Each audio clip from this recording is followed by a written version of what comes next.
יש שליחויות שאדם מקבל עליו כמו ברכה, ויש שליחויות שנוחתות עליו כמו אבן כבדה. כך זה התחיל אצל יונה הנביא. הוא היה נביא, אדם שהכיר את הרגע שבו העולם משתתק סביבו, והקול הפנימי נעשה ברור יותר מכל רעש אחר. הוא ידע מתי מחשבה חולפת היא רק מחשבה, ומתי היא דבר אלוהים. ואז, ביום אחד, הקריאה באה, קום, יונה, לך אל נינווה, העיר הגדולה, קרא אליה, הרעה שלה עלתה לפניי. יונה עמד דומם. נינווה, השם הזה עבר בו כמו רוח קרה. זו הייתה עיר גדולה וחזקה, עיר של מלכים, של חומות, של צבא, שווקים, כוח. אבל מאחורי העוצמה הסתתר משהו רקוב, רוע, שחיתות ואכזריות. אנשים שהתרגלו לרמוס, עיר שהכוח שלה הפך אותה עיוורת, ויונה נשלח בדיוק אליה. הוא שמע את הצו, ובתוכו עלה קול אחר, קול כואב וכמעט מר. אליהם? חשב לעצמו. דווקא אליהם? הוא הכיר את אלוהים, וזו הייתה הבעיה הכי גדולה שלו. הוא ידע שרחמים אינם רק סיסמה. הוא ידע שאם אנשי נינווה יעצרו ויקשיבו לו, אם יישבר משהו בליבם, אם יבחרו לשנות את דרכם, שער של רחמים ייפתח בפניהם. והמחשבה הזאת הכעיסה אותו.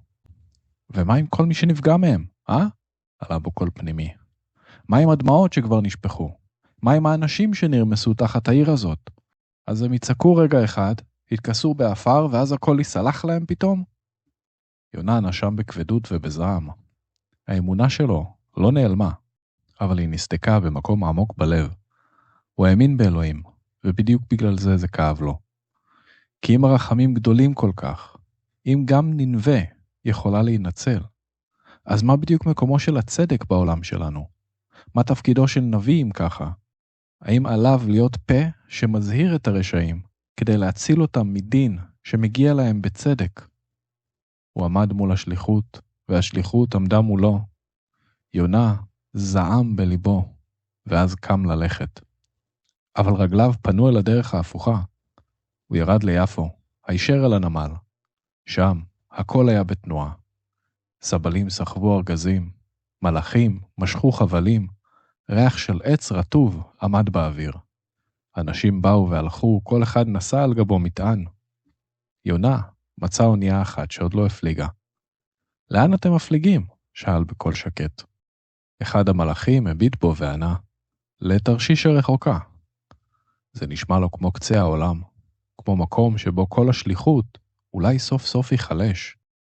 ויש מקום לנוסע נוסף? שאל יונה. אם יש לך כסף לשלם, אז כן, יש מקום. יונה שילם בשמחה ועלה לסיפון. המלאך בחן אותו רגע. אתה נראה כמו אדם שבורח ממשהו. יונה החזיר לו מבט קצר. כל אחד בורח ממשהו בחייו, לא? המלאך חייך.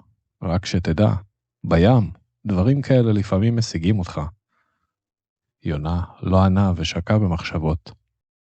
האונייה יצאה לדרך. בהתחלה, הים היה רגוע. המפרשים התמלאו ברוח, המים נפתחו לפני החרטום, והחוף של יפו הלך והתרחק, עד שנעשה קו דק באופק, כמעט זיכרון רחוק. יונה עמד על הסיפון והביט לאחור. זהו, הוא אמר לעצמו, עכשיו אני רחוק. אבל בתוך ליבו עדיין מחכה העיר נינווה למילותיו. כדי להשכיח את משימתו, הוא ירד אל ירכתי הספינה, אל מקום נמוך וחשוך, הרחק מעיני כל האנשים. שם הוא נשכב ועצם את עיניו. השינה נפלה עליו כבדה, שינה של אדם שמנסה להפסיק לחשוב, ומעליו השמיים השתנו.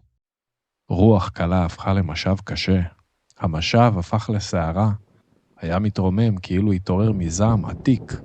גלים הכו בדפנות הספינה, העץ חרק, המפרשים כמעט נקרעו, והמים נשפכו על כל הסיפון. להחזיק את החבלים! צעק רב החובל. הגלים עולים מהצד המערבי! צעק מלאך אחר.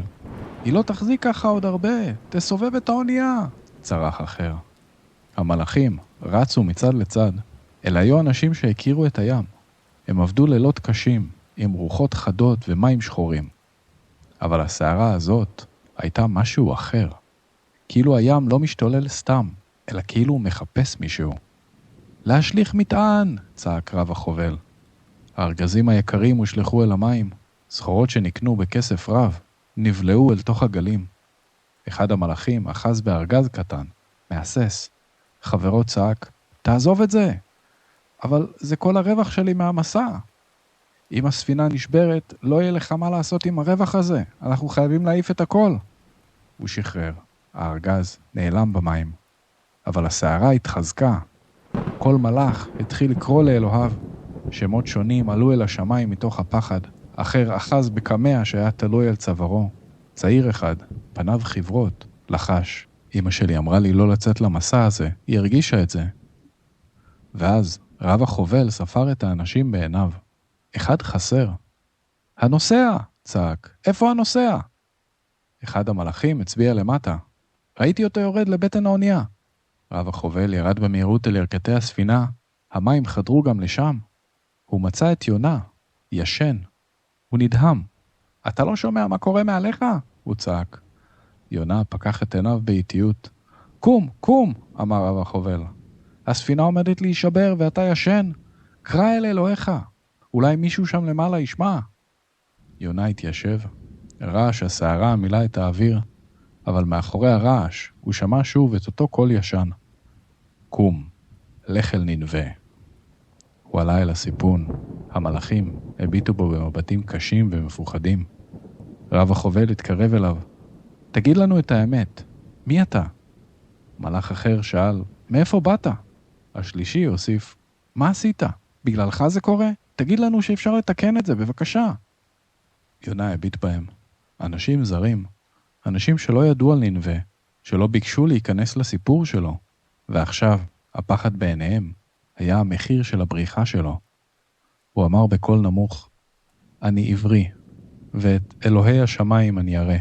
הוא עשה את הים ואת היבשה. המילים נפלו על הסיפון כמו רעם. המלאך המבוגר צעד לאחור. אלוהי הים והיבשה. רב החובל הביט בו בחדות, ואתה בורח ממנו, דרך הים. יונה שתק. מה עשית? שאל רב החובל שוב, והפעם הקול שלו כבר נשבר. יש כאן אנשים, יש כאן חיים, למה הכנסת אותנו?